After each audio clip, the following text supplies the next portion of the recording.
ಭೂಮಿಗೆ ಬೇಕಾಗಿರೋ ಸರ ಸಾವಯವ ಕೃಷಿಕರು ತಿಳಿದವ್ರು ಹೇಳ್ತಾರೆ ರೀ, ಭೂಮಿಗೆ ಬೇಕಾಗಿರೋದು ತೇವಾಂಶ, ಸಾವಯವ ಅಂಶ, ಜೀವಾಂಶ. ಇದು ಇತ್ತು, ಸರಿಯಾದ ರೀತಿ ಒಳಗೆ ಇತ್ತು ಅನ್ನಪ್ಪ ಅಂದ್ರೆ ಭೂಮಿಗೆ ಏನೊಂದು ಕೊಡಬೇಕಾದಂಥ ಅವಶ್ಯಕತೆ ಇಲ್ಲ ಸರ. ಈಗ ರಾಜಶೇಖರ್ ನಿಂಬರ್ಗಿ ಅವರು ಒಂದು ಗಿಡಕ್ಕೆ 10,000 ಹಣ್ಣು ಬರ್ತಂತಾರ್ರಿ. ಒಂದು ಗಿಡಕ್ಕೆ 10,000 ಹಣ್ಣು ತೆಗಿತೀನಿ ಅಂತಾರೆ ಅವರು. 10,000. ನಾನು ವರ್ಷ ಪೂರ್ತಿ ಒಂದು ಗಿಡಕ್ಕೆ 2,500 ಬರ್ತ. ಅದು ಬಿಡ್ರಿ, ವರ್ಷಕ್ಕೆ ನಿಮ್ದು ಸರ 2,500ರಿಂದ 3,000 ಬರ್ತ್ರಿ. 2,000 ಕಾಯಿ ಹಿಡ್ಕೋರಿ, ವರ್ಷ ಪೂರ್ತಿ ಇರ್ತ್ರಿ. ಇದು ವರ್ಷಕ್ಕೆ 2,000 ಒಂದು ಗಿಡಕ್ಕೆ ರೀ. ಎಷ್ಟು ಗಿಡ? 750 ಗಿಡ ಅದಾವ್ರಿ. 5 ಲಕ್ಷ ಕಾಯಿ ಬರ್ತ್ರಿ ಇದ್ರಾಗ. ₹1 ಮಾರಿದ್ರೆ 5 ಲಕ್ಷ. ₹1 ನಾನು ಕೊಟ್ಟಿಲ್ರಿ ಇನ್ನೂವರೆಗೆ ಯಾರಿಗೆ. ಆಮೇಲೆ ಕೊಟ್ಟನು ಕೊಡಾಗಲ್ರಿ ನಾನು. ಯಾಕೆ ಕೊಡಲ್ಲ ಅಂತ ಕೇಳ್ರಿ, ₹1 ಕೊಟ್ಟು ನನಗೆ ಕೊಡಕ್ಕೆ ಇಷ್ಟ ಇಲ್ರಿ. ಹೊಳ್ಳಿ ನಾನು ಅದನ್ನ ಗೊಬ್ಬರನ ಅದಕ್ಕೆ ಹಾಕಿದೆ ಅನ್ನಪ್ಪ ಅಂದ್ರೆ ಅದು ಬಡ್ಡಿ ಸಮೇತ ಮುಂದ್ ವರ್ಷಕ್ಕೆ ಬರ್ತ್ರಿ. ಸರ್ ನಿಂಬೆ ಹಣ್ಣಿಗೆ ಗೊಬ್ಬರ ಹೆಂಗಾಗುತ್ತೆ ಸರ? ಭೂಮಿಗೆ ಬೇಕಾಗಿರೋ ಸರ ಸಾವಯವ ಕೃಷಿಕರು ತಿಳಿದವ್ರು ಹೇಳ್ತಾರೆ ರೀ, ಭೂಮಿಗೆ ಬೇಕಾಗಿರೋದು ತೇವಾಂಶ, ಸಾವಯವ ಅಂಶ, ಜೀವಾಂಶ. ಇದು ಇತ್ತು, ಸರಿಯಾದ ರೀತಿ ಒಳಗೆ ಇತ್ತು ಅನ್ನಪ್ಪ ಅಂದ್ರೆ ಭೂಮಿಗೆ ಏನೊಂದು ಕೊಡಬೇಕಾದಂಥ ಅವಶ್ಯಕತೆ ಇಲ್ಲ ಸರ. ನಂದು ಗೊಬ್ಬರ ಅಂದ್ರೆ ಊರಾಗ ಬಿದ್ದಂಥ ಹೊಲಸ ಇದು ಗೊಬ್ಬರ. ಊರಾಗ ಏನು ಕಸ ಕಡ್ಡಿ ಅಂತಂದ್ರೆ ರೈತರು ಎಲ್ಲಿ ಬೇಕಲ್ಲಿ ಸಜ್ಜಿ ತೌಡು, ಹೆಸರು ತೌಡು, ಊರಾಗ ಕಸ ಕಡ್ಡಿ ಅಂತ ಏನು ಬಿದ್ದಿರ್ತೈತೋ ಅದ ಇದು ಗೊಬ್ಬರ ಅಂತ. ಇಲ್ಲಿಂದ ರೀ ನಂದು 2 ಎಕರೆ ಬಹುವಾರ್ಷಿಕ ಬೆಳೆ ರೀ. ಬಹುವಾರ್ಷಿಕ ಬೆಳೆ ರೀ. ಯಾವ ನಂದು ಇದ್ರಾಗ 250 ಲಿಂಬೆ ಐತಿ ಸರ್. ಒಂದು 20-25 ಸಪೋಟ ಐತ್ರಿ. ಒಂದು 100 ಪುನಃ ಇದ್ರೊಳಗ ನುಗ್ಗೆ ಐತ್ರಿ. ಅವು ಅಲ್ದನ ಇದ್ರಾಗ ಒಂದು 100 ನುಗ್ಗೆ ಐತ್ರಿ. 100 ನುಗ್ಗೆ ಐತ್ರಿ. ಆಮೇಲೆ ಒಂದು 100 ಕರಿಬೇವು ಐತ್ರಿ. ಒಂದು 20 ಜಂಬೂ ನೇರಳೆ ಐತ್ರಿ. ಇದ್ರ ಮಧ್ಯೆ ಏನು ಬೇಕೋ ಅವನ್ನ, ಈಗ ಮುಂಗಾರಿ ಸ್ಟಾರ್ಟ್ ಆಯ್ತು, ಮುಂಗಾರಿ ಒಳಗೆ ಏನು ಮಾಡ್ತೀವಿ, ಸಜ್ಜಿ ತಗೊಂಬಂದು ಒಂದು ಅರ್ಧ kg ಉಗಿ ಬಿಡೋದು. ಅದ್ರ ಪಾಡಿಗೆ ಅದು ಬೆಳೆಯೋದು. ಅದು ಪಾಡಿ ಬೆಳೆ ಅಂತ ಬೆಳೆಯಕ್ ಬಿಡೋದ್ರಿ. ಯಾಕಂದ್ರಿ ಮಲ್ಚಿಂಗಿಗೆ ನಾವು ಹೊರಗಡೆ ತಂದು ಮಾಡೋ ಅವಶ್ಯಕತೆ ಇರಾಗಲ್ಲ. ಇಲ್ಲಿಂದ ತಗೊಂಡು ಇಲ್ಲೇ ಒಗಿಯಕ್ಕೆ ಬರುತ್ತೆ ಸರ್. ಇದು ನಿಂಬಿ 15 ವರ್ಷ ಮುಗಿದು ಸರ್. ಇದಕ್ಕೆ 16ನೇ ವರ್ಷದ ಲಿಂಬಿ ಸರ್. ಈಗ 16 ವರ್ಷದ ಲಿಂಬಿ ಸರ್. ನಮ್ಗೆ ಲಿಂಬಿನ ಈ ತೋಟದಾಗ ಪ್ರಮುಖ ಆದಾಯದ ಬೆಳೆ ಸರ್. ಪ್ರಮುಖ ಆದಾಯ. ಹೌದು ಸರ್. ಇಲ್ಲಿ ನೋಡ್ರಿ ನುಗ್ಗಿ. ಇಲ್ಲಿ ಏನಾಗುತ್ತಂದ್ರೆ ಸರ ನೈಟ್ರೋಜನ್ ಫಿಕ್ಸೇಷನ್ಗೆ ಸರ್ ಇದು. ಇಲ್ಲಿ ಬರ್ರಿ, ಏಸ್ ಬೇಕ್ರಿ, ಎಲ್ಲ ಬೀಜಕ್ಕೆ ರೆಡಿ ಐತ್ರಿ. ಈಗ ಅದು ತಾನೇ ಬೀಳುತ್ತೆ, ತಾನೇ ಹುಟ್ಟುತ್ತೆ. ಅದನ್ನ ಗಿಡ ತೆಗಿಯೋದು ಕಷ್ಟ ಆಗತ್ತೆ ರೀ. ಇದು ನೋಡ್ರಿ, ಇದೆಲ್ಲ ಬೇವಿನ ಸರ್. ಇದು ಗೊಬ್ಬರ ಆಗಿ ತಾನ ಇದಾಗಿ ಹೋಗ್ಬಿಡುತ್ತೆ ಸರ್. ಇದು ಈ ಮೊನ್ನೆ ಪೂರ್ತಿ ಜಾಳ ಆಗೈತ್ರಿ. ಇಮ್ಮಿಡಿಯೇಟ್ ಆಗಿ ತಾನ ಮತ್ತೆ ಹೂ ಸ್ಟಾರ್ಟ್ ಆಗಿಬಿಡುತ್ತೆ. ಹೂ ಸ್ಟಾರ್ಟ್ ಆಗೈತೆ ಸರ್. ಹೂವು ಸರ್ 300 ದಿವಸನ ಕಾಯಿ ಸರ. ಈಗ ನೀವು ಬುಡಕ್ ನೋಡಿದ್ರೆ ಗೊತ್ತಾಗತ್ರಿ. ಇಲ್ಲಿ ಹೂ ಐತ್ರಿ, ಕಾಯಿ ಐತ್ರಿ, ಹಣ್ಣು ಬಿದ್ದೈತ್ರಿ. ಹೌದು ಸರ್. ಮತ್ತೆ ಮೋಪು ಸ್ಟಾರ್ಟ್ ಆಗೈತ್ರಿ. ಹೌದ್ರಾ? ಹೌದು ಸರ್. ಸರ ಈಗ ರಾಜಶೇಖರ್ ನಿಂಬರ್ಗಿ ಅವರು ಒಂದು ಗಿಡಕ್ಕೆ 10,000 ಹಣ್ಣು ಬರ್ತಂತಾರ್ರಿ. ಒಂದು ಗಿಡಕ್ಕೆ 10,000 ಹಣ್ಣು ತೆಗಿತೀನಿ ಅಂತಾರೆ ಅವರು. 10,000. ನಾನು ವರ್ಷ ಪೂರ್ತಿ ಒಂದು ಗಿಡಕ್ಕೆ 2,500 ಬರ್ತ. ಅದು ಬಿಡ್ರಿ, ವರ್ಷಕ್ಕೆ ನಿಮ್ದು ಸರ 2,500ರಿಂದ 3,000 ಬರ್ತ್ರಿ. 2,000 ಕಾಯಿ ಹಿಡ್ಕೋರಿ, ವರ್ಷ ಪೂರ್ತಿ ಇರ್ತ್ರಿ. ಇದು ವರ್ಷಕ್ಕೆ 2,000 ಒಂದು ಗಿಡಕ್ಕೆ ರೀ. ಎಷ್ಟು ಗಿಡ? 750 ಗಿಡ ಅದಾವ್ರಿ. 5 ಲಕ್ಷ ಕಾಯಿ ಬರ್ತ್ರಿ. ಲಿಂಬೆ ಹಣ್ಣಿಗೆ ಗೊಬ್ಬರ ಹೆಂಗಾಗುತ್ತೆ ಸರ? ಲಿಂಬೆ ಹಣ್ಣಿನ ಗೊಬ್ಬರ ಹೆಂಗಾಗತ್ತ ಸರ? ಈಗ ನಾವು ಲಿಂಬೆ ಹಣ್ಣಿಗೆ ಏನು ಕೊಡ್ತೀವ್ರಿ, ಹೊರಗಡೆ ತೊಗೊಂಬಂದು ಲಿಂಬೆ ಹಣ್ಣು ಆಗಲಿ ಅನ್ನೋದಕ್ಕನ್ನ ಇದಕ್ಕೆ ಬೇಕಾದಂಥ ಪೋಷಕಾಂಶಗಳನ್ನು ಕೊಟ್ಟ ನಾವು ಹೊಳ್ಳಿ ಲಿಂಬೆ ಹಣ್ಣನ್ನು ತೊಗೊತೀವಿ. ಮತ್ತು ಅದೇ ಲಿಂಬೆ ಹಣ್ಣನ್ನು ಅದ್ರ ಬುಡಕ್ಕೆ ಹಾಕಿದಾಗ ಮತ್ತು ಅದಕ್ಕೆ ಕೊಡಬೇಕಾದಂಥ ಪೋಷಕಾಂಶಗಳನ್ನು ಅಲ್ಲಿ ಕೊಟ್ಟಾಗ ಆಗುತ್ತಲ್ರಿ. ನಾವು ಹೊರಗಡೆ ತೊಗೊಂಬಂದು ಏನು ಹಾಕ್ತೀವ್ರಿ, ನಾವು ಲಿಂಬೆ ಹಣ್ಣು ಹೆಚ್ಚಿಗೆ ಬರಲಿ ಅನ್ನೋದಕ್ಕೆ ಗೊಬ್ಬರ ಹಾಕ್ತೀವ್ರಿ ನಾವು. ನಾವು ಕೊಡ್ತಕ್ಕಂಥ ಪೋಷಕಾಂಶಗಳು ಹಣ್ಣಾಗಿ ಬದಲಾವಣೆ ಆಗಿ ನಮ್ಗೆ ಇಳುವರಿ ಹೆಚ್ಚು ಬರಲಿ ಅಂತ ಕೊಡ್ತೀವ್ರಿ ನಾವು. ನಾವು ಕೊಡೋ ಗೊಬ್ಬರ ಹಣ್ಣಾಗಿ ರೂಪದಲ್ಲಿ ಬರಲಿ ಅಂತ ಕೊಡ್ತೀವ್ರಿ. ಮತ್ತು ಅದ್ರೊಳಗೆ ಬಿದ್ದಿದ್ದನ್ನು ಅಲ್ಲಿ ಪುನಃ ರೀಸೈಕಲ್ ಆಗುತ್ತೆ ರೀ. ಅದು ನಾನು ನಿಮ್ಗೆ ಅಲ್ಲಿ ಮುಂದೆ ತೋರಿಸ್ತೀನಿ ಸರ್. ಹಾಂ ಡ್ಯಾಮೇಜ್ ಆಗಿದ್ದು ಚಿಕ್ಕಿ ಬಿದ್ದಿದ್ದು ನಾನು ಮಾರ್ಕೆಟಿಗೆ ಹೋಗಿ ಅಡ್ಡದಿಡ್ಡಿ ಒಟ್ಟ ಮಾರಾಗಲ್ಲ ಸರ. ಆ ಗಿಡದ ಬುಡಕ ಬಿಟ್ಟು ಬಿಡ್ತೀನಿ ರೀ ಅಂತ. ಯಾವುದೇ ಕಾರಣಕ್ಕೂ ಆರ್ಸಾಗಲ್ಲ. ಒಂದು ನೆನಪಿಟ್ಕೊಂಡ್ಬಿಡಿ ಸರ, ಅಡ್ಡದಿಡ್ಡಿ ರೇಟ್ಗಂತೂ ಒಟ್ಟ ಕೊಡಾಗಲ್ಲ ಅಂತ. ಅಡ್ಡಾದಿಡ್ಡಿ ರೇಟ್ ಇಲ್ಲ ಇಲ್ಲ ಸರ್, ಕೊಡಲ್ಲ ಸರ್ ಅಂತ. ಸರ್ ಕಡಿಮೆ ಅಂದ್ರೆ ಯಾವ ಥರ ಕೊಡ್ತೀರಿ ಸರ್ ನಾನು ಇಷ್ಟು ದಿವಸದೊಳಗೆ 2 ರೂಪಾಯಿ ಕೆಳಗಂತೂ ಯಾವತ್ತೂ ಮಾರಿಲ್ಲ ಸರ್ ನಾನು ಅಂತ. 10 ಲಕ್ಷ ಸರ್ ಆದಾಯ. ಹೌದ್ರಿ ಹೌದ್ರಿ ಹೌದು. ಒಂದೊಂದು ಲಾಸ್ಟ್ ನಾನು ಶಂತೆಯಾಗಿಟ್ಟು ಮಾರಿದಾಗ 20 ರೂಪಾಯಿಗೆ 3 ಮಾರಿನ್ರಿ ಅಂತ. 20 ರೂಪಾಯಿಗೆ 3 ಸರ್. 3 ಸರ್ ಏನು 10-15 ಲಕ್ಷ ಆಯ್ತು ವಾರ್ಷಿಕ ಆದಾಯ ಬರೀ ನಿಂಬೆ ಗಿಡದಾಗ. ಹಾಂ ಸರ್ ಎಷ್ಟು ಎಕರೆ ಅದಾಗ ಸರ್ ಇದು? ಇದು 2 ಎಕರೆ ರೀ ಇದು. ನೋಡಿ ಸರ್, ಇದು ಸುಮ್ಮನೆ ಉಗ್ಗಿದ್ರಿ. ಇದು ಇವನ್ನೆಲ್ಲ ಉಗ್ಗಿ ಬಿಡೋದ್ರಿ ಲಿಂಬೆ. ಸಾಲಿನ ಸಾಲ ಹೆಂಗ್ ಮಾಡ್ಕೊಂಡ್ರಿ ಇವನ್ನೆಲ್ಲ? ಏನ್ ಮಾಡಿ ಇಲ್ಲಿ ನೋಡ್ರಿ, ಈ ಕಸದ ರೀತಿ ಒಳಗೆ ಉಳ್ಳಿ ಉಗ್ಗಿದ್ರಿ. ಉಳ್ಳಿ ಲಿಂಬ್ಯಾಗ ಲಿಂಬೆಯಾಗಿನ ಅದು ಗೊಬ್ಬರ ಆಗತ್ತೆ. ಗೊಬ್ಬರ ಈ ತರ ನೀವು ಹಾಕಿದ್ ವಾಪಸ್ ಹಿಂಗ ಬಿಟ್ರೆ ಇದು ಇದಾಗತ್ರಿ. ಹಾಂ ಇಲ್ಲೇ ಐತಿ ನೋಡ್ರಿ, ಹಿಂಗ ಇದು ಯಾವ ಥರದ್ದು ಏನೈತೆ ಇಲ್ಲ ಏನಿಲ್ಲ. ವಾಪಸ್ ಅದ ಗೊಬ್ಬರ ಆಗಿ ಮತ್ತೆ ವಾಪಸ್ ಕಾಯಿ ಬಿಡುತ್ತೆ. ನುಗ್ಗಿ ಸರ್, ಪ್ರತಿ 4 ಗಿಡಕ್ಕೆ ಒಂದೊಂದು ನುಗ್ಗಿ ಹಾಕೊಂಡಿವಿ. ಪ್ರತಿ ಸರ್ ಉದ್ದೇಶ ನೈಟ್ರೋಜನ್ ಕೊಡಬೇಡ ಅನ್ನೋದು. ನೈಟ್ರೋಜನ್ ಫಿಕ್ಸೇಷನ್ನಿಗೆ. ಆಮೇಲೆ ಹೊಳ್ಳಿ ಇದು ಯಥೇಚ್ಛವಾಗಿ ಬೆಳೆದಾಗೆಲ್ಲ ಕಟ್ ಮಾಡಿ ಹಾಕಿಬಿಡ. ಅಲ್ಲೇ ಗೊಬ್ಬರ. ಹೌದ್ರಿ ಹೌದ್ರಿ ಹೌದು ಸರ್. ಹಂಗಂದ್ರೆ ನೀವು ಈ ಲಿಂಬೆ ಗಿಡಕ್ಕ ಯೂರಿಯಾ ಕೊಡೋದೇ ಇಲ್ಲ ಸರ. ನಾನು ಏನೊಂದು ಕೊಡಾಗಲ್ರಿ ನಿಮ್ಗೆ. ಯೂರಿಯಾ ಅಲ್ಲ, ಏನು ಕೊಡಲ್ಲ ಸರ್. ನೀವು ಅರ್ಥ ಮಾಡ್ಕೊಡ್ರಿ. ನಿಮ್ಗೆ ಇಲ್ಲಿ ನನಗೆ ಈ ಒಂದೇ ನಾನು ಪದೇ ಹೇಳ್ತಿದ್ದೆ ನಿಮ್ಗೆ, ಒಂದು ಬೆಳೆ ಬೆಳಿಬಾರ್ದ್ರಿ ಅನ್ನೋ. ನಾನಿಲ್ಲಿ ಮೊದ್ಲಾಗ ರಾಸಾಯನಿಕ ಪದ್ಧತಿ ಒಳಗೆ ಹಾಕಿದಾಗ ಲಿಂಬಿ ಹಾಕಿದ್ದಕ್ಕೆ ದೊಡ್ಡ ಸಮಸ್ಯೆ ಆಗ್ಬಿಡ್ತೀರಿ, ರೋಗ ಹೆಚ್ಚಾಕಿದ್ವು. ಈಗ ರೋಗ ಕಡಿಮೆ ಆಗ್ಯಾವ್ರಿ. ನಿಮ್ಗೆ ಹೇಳ್ತೀನಿ ನೋಡ್ರಿ, ಈಗ ಯಾಕೆ ಕಡಿಮೆ ಆಗ್ಯಾವ ಅಂದ್ರೆ ಇಡೀ ಹೊಲ ತುಂಬಾ ಐತ್ರಿ ವ್ಯವಸ್ಥೆ. ಇದು ನುಗ್ಗಿರಿ, ಇದು ಸಜ್ಜಿ ಕಾಣತ್ತನ್ರಿ, ಇದು ಸಜ್ಜಿ ಪುಂಡಿ. ಹಾ, ಇದು ಇಲ್ಲಿ ಹುಳ್ಳಿ ರೀ, ಇದು ಹುಳ್ಳಿ, ಅದು ಪುಂಡಿ. ಹೌದ್ರಾ? ಪುಂಡಿ. ಈ ತರದ ವ್ಯವಸ್ಥೆ ಪೂರ್ತಿ ಹೊಲ ತುಂಬಾನ ಐತ್ರಿ ಇದು.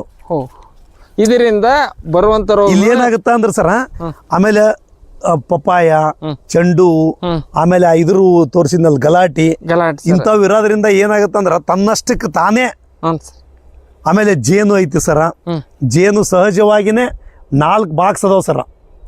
4 ಬಾಕ್ಸ್ ಹೊರತುಪಡಿಸಿ ಎಲ್ಲಿ ಬೇಕಲ್ಲಿ ಜೇನು ತೋರಿಸ್ತೀನಿ ರೀ ನಿಮ್ಗೆ ಆ ಕಡೆ. ಹಾಗೆ ಈ ನೋಡಿ ಸರ್, ಮೊನ್ನೆ ಹೂವು ಇದನ್ನ ಮಾಡ್ಕೊಂಡಿನ್ರಿ, ಹಣ್ಣು ಇಳುವರಿ ಇಳಿಸ್ಕೊಂಡಿನ್ರಿ. ಆಟೋಮೆಟಿಕ್ ಆಗಿ ಮತ್ತೆ ಹೂವು ಐತ್ರಿ.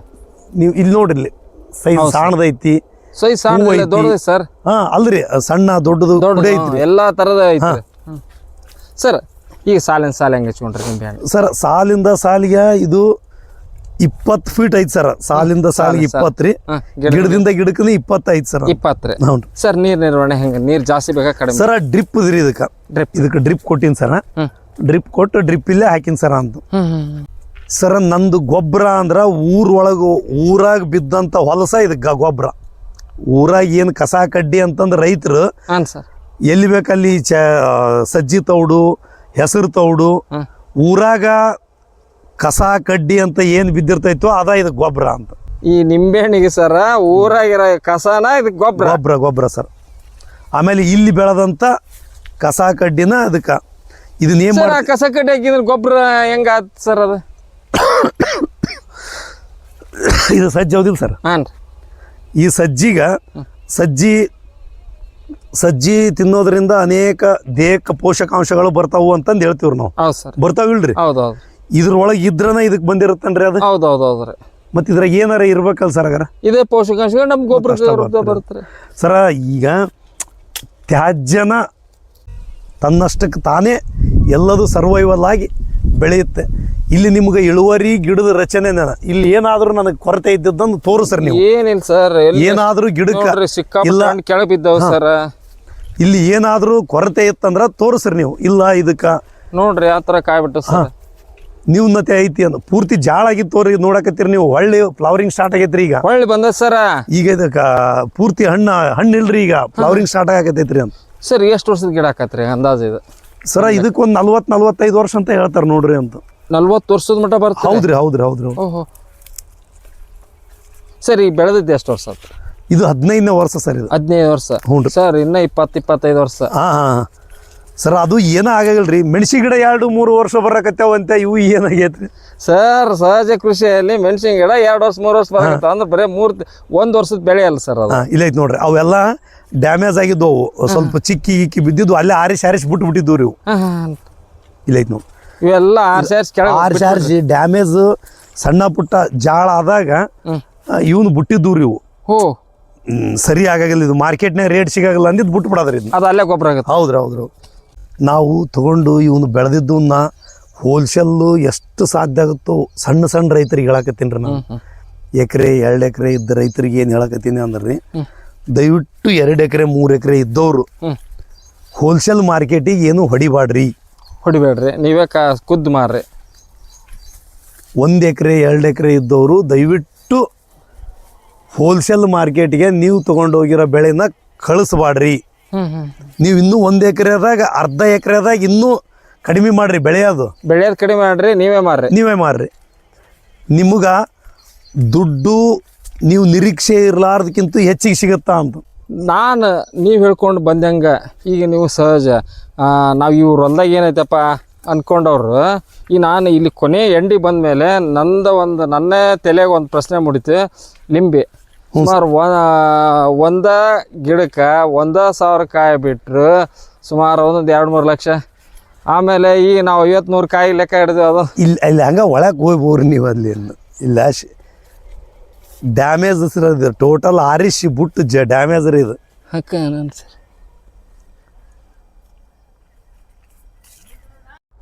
ಒಂದು ಅದ್ರಾಗೊಂದು 10 ಅದ್ರಾಗೊಂದು 50 100 ಕಾಯಿ ರೀ. 1 ವರ್ಷಕ್ಕೆ 100 ಕಾಯಿ ಕೊಡ್ತಂದ್ರೆ ಅಲ್ಲಿ ಪಕ್ಕ ಕೊಡ್ತಾರೆ, ಜಾಸ್ತಿನೇ ಆಗ್ಬೋದು. ಆದ್ರೆ 100 ಅಂತ ಕೊಡ್ತಾರೆ. ಹೌದ್ರಿ, 105 ಗಿಡ ಅದಾವ್ರಿ, 100 ಹಿಡ್ಕೊಂಡ್ಬಿಡ್ರಿ. 1 ಗಿಡ 100 ಹಿಡ್ಕೊಂಡ್ರ ಅಂದ್ರೆ ಕೂಡ 10,000 ಕಾಯಿ ಆಗತ್ತೆ ರೀ. 10,000 ನಾನು ಹೋಲಿ ಈ ಕಾಯಿ ಏನು ರೇಟ್ ನಡೆದೈತೆ ರೀ? ಒಂದು 30 ರೂಪಾಯಿ 25 ರೂಪಾಯಿ 20 ರೂಪಾಯಿ ಅಂದ್ರೆ ಸಿಗುತ್ತೆ. ಸಾಕು. 2 ಲಕ್ಷ ರೂಪಾಯಿ ರೀ. 2 ಲಕ್ಷ ರೂಪಾಯಿ ಗಿಡ ರೀ ಇವೆಲ್ಲ ಪ್ರತಿ ವರ್ಷ ಸಿಗಂತದ್ರಿ ಸರ್. ಅದು ಬಾರ್ಡರ್ ಕ್ರಾಪ್ ರೀ. ಆಕಸ್ಮಿಕ ಇನ್ನೂ 200 ಕಾಯಿ ಸಿಕ್ಕ್ರಿ. 200 ಕಾಯಿ ಸಿಗೋದು ಬ್ಯಾಡ್ರಿ ನಮ್ಗೆ ಅಂತ ಕಡಿಮೆನ ತೊಗೊಳನ್ರಿ. ಹೌದ್ರಿ, 2 ಲಕ್ಷ ರೂಪಾಯಿ 2 ಲಕ್ಷ ಏನು ಇದ್ರದ್ದು ಬಿಟ್ಬಿಡ್ರಿ. ನಿಮ್ಗೆ ಇಷ್ಟ ನ್ಯಾಚುರಲ್ ಆಗಿ ಏನು ಕಸ ಹಾಕ್ಯಂಡೋಗಿರಿ, ಅದು ಬಿಟ್ರಿ ಏನೈತೆ? ನೀರಿಲ್ಲ, ಏನಿಲ್ಲ. ಇವು ಏನ್ರಿ ಇದಾರಿ, ಈ ಥರ ಹಾಕಿದ್ದನ್ನ ಅವ್ರು ಇವತ್ತು ಕಳೆ ತೆಗ್ದಿಲ್ರಿ. ಅವರು ಕಳೆ ತೆಗೆದು ಬೋದ್ ರೆಡಿ ಮಾಡಿ ಬೀಜ ಇಟ್ಟು ಹೋಗ್ಯಾರ್ರಿ. ಇವತ್ತು ಕಳೆನೂ ತೆಗ್ದಾರ, ಬೋದನ್ನು ರೆಡಿ ಮಾಡ್ಯಾರ, ಬೀಜನೂ ಇಟ್ಟಾರ. ಈಗ ನಾವೇನ್ ಮಾಡ್ತೀವ್ರಿ, ಬೋದ್ ಮಾಡಕ್ ಮತ್ತೊಂದು ಮಾಡ್ತೀವಿ. ಅವರು ಬೋದನು ಮಾಡ್ಯಾರ, ಕಳೆ ಅಂತಂದು ಅಲ್ಲಿ ಗೊಬ್ಬರನೂ ಹಾಕ್ಯಾರ, ಒಳ್ಳೆ ಬೀಜನೂ ಇಟ್ಟಾರ. ಇದ್ರಂಗೆ ಕಳೆ ತೆಗಿದ್ರ ಈಗ ಒಳ್ಳೆ ಬೀಜ ಇಟ್ಬಿಟ್ರ. ಮುಗಿದ ಹೋತಲ್ರಿ ಕೆಲಸ. ಈಗ ಸ್ಟಾರ್ಟ್ ಆಗೈತ್ರಿ. ಇಷ್ಟ ಅಂದ್ರೆ ಒಂದ್ ಗಿಡ ಕಾಯಿ ಲೇಟ್ ಆಗಿ ಮುಂದೆ ಬರ್ತದೆ, ಹಂಗೆ ಬರ್ಬೇಕ್ರಿ. ಅದು ಹಿಂದ ಮುಂದೆ ಬಂತಪ್ಪ ಅಂದ್ರೆ ಎಲ್ಲ ಟೈಮ್ನಾಗ ಕಾಯಿ ಸಿಗುತ್ತೆ ನಮ್ಗೆ. ಸರ್ ಈಗ ಹೆಂಗೆ ಕಾಯಿ ಮಾರ್ತೀರಿ? ಈಗ 2-2.5 ರೂಪಾಯಿ ಮಾರ್ತೇನೆ ರೀ. ಅಕ್ಕ ಸರ್ ಬ್ಯಾಸ್ಗೆ ಹೆಂಗೆ ಮಾರಿ? ಇಲ್ಲಿ ಬರ್ರಿ ಸರ್, ನೋಡ್ರಿ ಈ ಗಿಡದಾಗ ಕಾಯಿನ ನೋಡ್ರಿ, ಸ್ವಲ್ಪ ರೋಗನೂ ಐತ್ರಿ ಇದ್ರಾಗ. ಅಂದ್ರ ಅದನ್ನ ರೋಗವನ್ನು ಮೀರಿ ಬೆಳೆಯಂತ ಶಕ್ತಿ ಬಂದ್ಬಿಡುತ್ರಿ ಗಿಡಕ್ಕೆ ಅಂತ. ಏನು ಕಡಿಮೆ ಸರ್ ಕಾಯಿ? ಒಂದು ಗಿಡದಾಗ 1,000-2,000 ಕಾಯಿನ ಐತಿ. ಅಲ್ಲಿ ನೋಡ್ರಿ ತೆಂಗಿನ ಗಿಡದಾಗ ಆ ಕಡೆ ಇದು ಕರಿಬೇವು ಮತ್ತು ಜಂಬೂ ನೇರಳೆ ಸರ್. ಅಲ್ಲ ಇವಾಗ ಮತ್ತೆ ಮುಂದಕ್ಕೆ ಬಂದ್ರೆ ಮತ್ತೊಂದು ಆ್ಯಡ್ ಆತ್ರಿ ಮಾರ್ಕೆಟ್ನಾಗ ಇಡೋದು ನಿಮ್ದು. ಕರಿಬೇವು ರೀ. ಇಲ್ಲಿ ನೋಡ್ರಿ, ಇದು ಕರಿಬೇವು ನೀವು ಯಾಕೆ ಕಳ್ಸಾಕತ್ತಿಲ್ಲ ಅಂದ್ರೆ ರೇಟ್ ಕಡಿಮೆ ಐತ್ರಿ. ಹಿಂಗೆ ಆಗ್ಬಿಡ್ತೀರಿ, 10 ರೂಪಾಯಿ ಕೆಜಿ ಕೇಳಾಕತ್ತಾರ್ರಿ. ಹಾಗಾಗಿ ಈಗ ನಾನೇನು ವಿಚಾರ ಮಾಡಕತ್ತೀನಿ, ಸುಳ್ಳು ಹೇಳಕತ್ತಿಲ್ಲ ರೀ ನಿಮ್ಗೆ. ಈ ಕೆಲಸ ಮುಗಿದ ತಕ್ಷಣ ಇಷ್ಟು ಹೊಂದಿಕಿಲಿ ಕಟ್ ಮಾಡಿಸಿ ನೆಲಕ್ಕೆ ಮಲ್ಚಿಂಗ್ ಮಾಡಿಬಿಡ್ತೀನಿ ಸರ್. ಅಲ್ಲಿ ಯಾಕೆ ಕಳಿಸ್ಬೇಕು ರೀ? ಅವ್ರಿಗೆ ಯಾಕೆ ಕಳಿಸ್ಬೇಕು ನಾನು? ಇಲ್ಲಿ ನೋಡ್ರಿ, ಇಲ್ಲಿ ಇದು ಕರಿಬೇವು ಹೆಂಗೈತಿ ಇದು. ಹೌದ್ರಿ, ಎಲ್ಲ ಇಲ್ಲಿ ನೋಡಿ ಬರ್ರಿ, ಇಲ್ಲಿ ಇದು ಹೇಗೈತೆ ಕರಿಬೇವು ಸರ್. ಇದಕ್ಕೂ ಮುಂಚೆ ಹೆಂಗೆ ಮಾರಿದ್ರಿ? ನಾನು ಇಲ್ಲಿ ಲೋಕಲ್ ಮಾರ್ತೀನಿ ಸರ. ಕಾಣತ್ರ ಇಲ್ಲಿ ನೀವು ಕರಿಬೇವು ಯಾವ ರೀತಿ ಐತ್ರಿ. 10 ರೂಪಾಯಿ ಕೆಜಿ ಕೇಳಿದ್ನಪ್ಪ ಅಂದ್ರೆ ಒಂದ ಬೆಳೆ ಬೆಳ್ಕೊಂಡೋಗಿದ್ರ ನಾ ಒಂದ ಬೆಳೆ ಆತಪ್ಪ ಅಂದ್ರೆ ಹಿಂಗ್ರಿ. ಇಂಥ ಕರಿಬೇವನ್ನ 10 ರೂಪಾಯಿ kg ಕೇಳಿದ್ನಪ್ಪ ಅಂದ್ರೆ ನಾವು ಮಿಶ್ರ ಬೆಳೆ ಪ್ರಕೃತಿ ಮಾತು ಕೇಳಿದ್ರಿ ಏನಂತಂದ್ರೆ ಪ್ರಕೃತಿನ ಹೇಳತ್ರಿ, ತಲೆ ಕೆಡ್ಸ್ಕೊಳಕ್ಕೆ ಹೋಗ್ಬೇಡಪ್ಪ, ಕಟ್ ಮಾಡು, ಇನ್ನೊಂದು ಕಡೆ ಹಾಕು, ನಾ ಬೆಳಿತೀನಿ ಮತ್ತೆ ವಾಪಸ್ ಬೆಳಿತೀನಿ ನಾನು. ನಂದು ರೇಟ್ ಇಲ್ಲ, ಇನ್ನೊಂದು ರೇಟ್ ಇದ್ದದ್ದು ನೀ ಬೆಳೆಸ್ಕೊ. ಸರ್ ಜಂಪೇನಾಡು ಈ ವರ್ಷ ಒಳ್ಳೆ ರೇಟ್ ಇದೆ. ಹಾಂ, ಒಳ್ಳೆ ಇಳುವರಿನೂ ಭಾಳ ಚೆನ್ನಾಗಿ ಬಂದ್ಬಿಡ್ತೀರಿ ಅಂತ. ಸರ್ ಅದೇ ಥರ ಆಯ್ತು ಸರ್ ನಿಮಗೆ? ಅದು ಚೆನ್ನಾಗಾಯ್ತು ಸರ್. 170 ರೂಪಾಯಿ ತನಕ ಕೊಟ್ಟೆ ಸರ್ ನಾನು ಅದನ್ನ. 1 kg 170. ಹೌದ್ರಿ 170 ರೂಪಾಯಿ ತನಕ ಕೊಟ್ಟೆ. ಎಷ್ಟು ಬಂತು ಸರ್ ಒಂದೊಂದು ಗಿಡ? ಸರ್ ಅದು ಹಂಗ ಲೆಕ್ಕ ಇಲ್ಲ ಸರ್. ಇದು ಸ್ವಲ್ಪ ಗಾಳಿ ಬಿದ್ದು ಡ್ಯಾಮೇಜ್ ಆತ್ರಿ ಲಾಸ್ಟ್ ಟೈಮ್. ಮತ್ತೆ ಇನ್ನೂ ಒಂದು 30% ಅಷ್ಟು ಹಣ್ಣು ಇತ್ತು ರೀ, ನೆಲಕ್ಕೆ ಬಿದ್ದು ಬಿಡ್ತೀರಿ ಅದು. ಯಾಕೆ ಬರಲ್ಲ ಸರ್? ಎಲ್ಲಾದ್ರೂ ಇರ್ಬೇಕಲ್ಲ ಗೊಬ್ಬರ ಎಣ್ಣೆ ಔಷಧಿ? ಏನೇನಿಲ್ಲ, ಜೀರೋ ಸರ್. ಹಂಗಂದ್ರೆ ಒಟ್ಟಾರೆ ಸಹಜ ಕೃಷಿ ಬೆಸ್ಟ್.